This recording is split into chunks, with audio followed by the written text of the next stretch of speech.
jetzt machen wir was Modernes. Dabei ist das gar nicht so modern. Eine Bowl, aber überall gibt es eine Bowl. Aber anhand dieser Bowl werde ich euch zeigen, wie das mit dem Timing zusammenhängt. Also für die Bowl brauchen wir eine gute Brühe, mit oder ohne Fleisch, das könnt ihr machen, wie ihr wollt. Das ist eine Gemüsebrühe. Und wenn ich da drin das Gemüse gar, dann muss ich es entweder nach dem Härtegrad reingeben oder ich muss es so schneiden, damit alle auf einmal gleichzeitig fertig werden.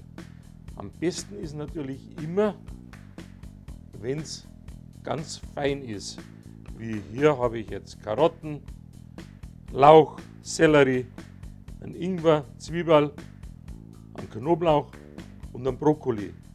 Aber das ist so geschnitten, dass das alles auf einmal fertig wird.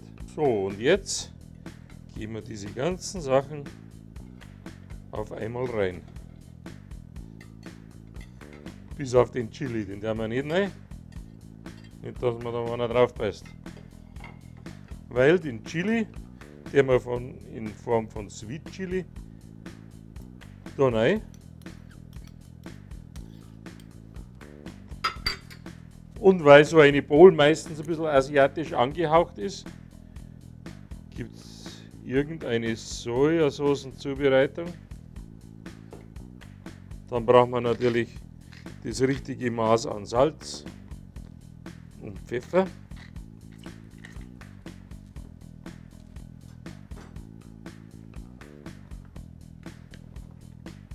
Und weil es einfach viel gesünder ist, verkochen wir das ganze Gemüse nicht so, sondern lassen das alles schön frisch und knackig. Aber ein bisschen muss doch durchkochen.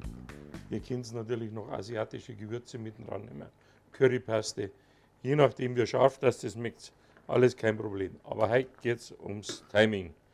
So, und wenn ihr das ganz fein geschnitten habt, dann ist das auch schon fertig. Dann kommen solche Sachen rein, wie zum Beispiel Kichererbsen. Die müssen auch vorgekocht sein. Das dauert einfach zu lang.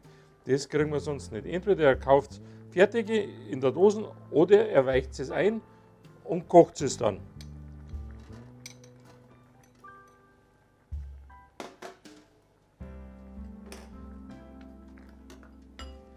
Dann gehören zu einer gescheiten Bowl auch irgendwelche Nudeln oder ähnliches.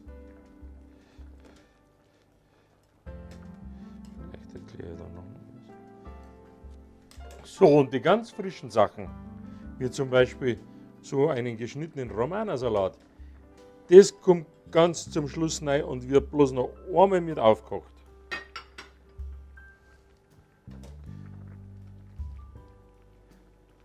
Die Nudeln waren natürlich auch schon vorgekocht. Und so schaut es dann aus. Unsere Super Bowl.